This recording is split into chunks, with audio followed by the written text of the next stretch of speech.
Halo semuanya, perkenalkan aku Nursyifa Ramadhani dari Prodi Pendidikan Vocational Design Fashion dengan NIM 15156256032. Dan kali ini kita akan membahas tentang sejarah fashion pada peradaban Etrusia.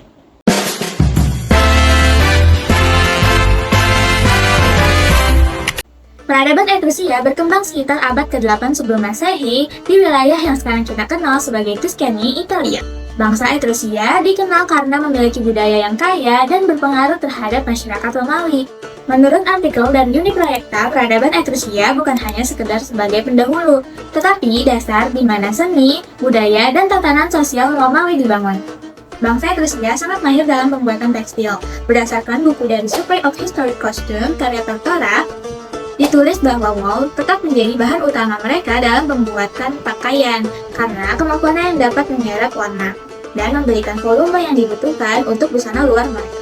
Selain itu, mereka juga menggunakan linen halus yang mereka gunakan saat musim panas. Masyarakat Etrusia tidak hanya mewarnai kain mereka dengan warna-warna seperti merah, hijau, orange, kuning, dan biru, tetapi mereka juga sudah mulai menenun motif-motif seperti garis, bintik, hingga gambar hewan dan bunga pada busana mereka. Terdapat pengaruh Yunani dalam busana bangsa Etrusia. Mereka menggunakan tunika atau chiton yang sama dengan bangsa Yunani, namun dimodifikasi agar lebih terstruktur. Bedanya, busana Etrusia cenderung lebih fitted atau mengikuti bentuk tubuh dibandingkan gaya Yunani yang cenderung longgar.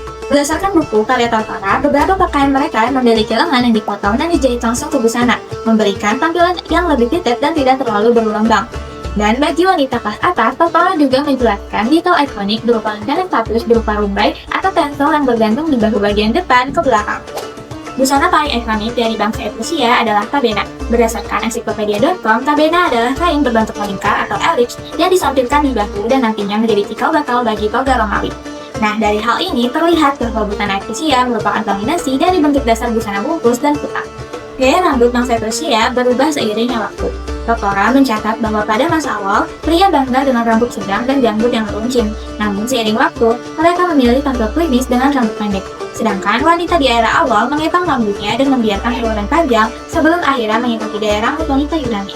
Untuk urusan aksesoris, pria sering memakai topi tinggi berpuncak runcing, sementara para wanita memakai mahkota unik bernama tutulus. Dalam bukunya, Tortora menjelaskan bahwa tutulus adalah topi tinggi tanpa tepi dengan bagian atas yang bulat. Pada peradaban ini, bangsa Etrusia juga mempunyai alas kaki yang ikonik yang disebut dengan Salce Tepandi. Menurut World History Encyclopedia, alas kaki ini adalah sepatu berkulit dengan ujung runcing melengkung ke atas.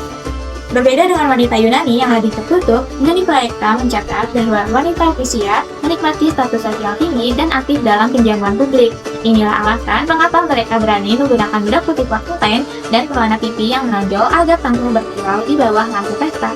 Selanjutnya, aku akan menampilkan hasil kuliah dari busana peradaban Etrusia.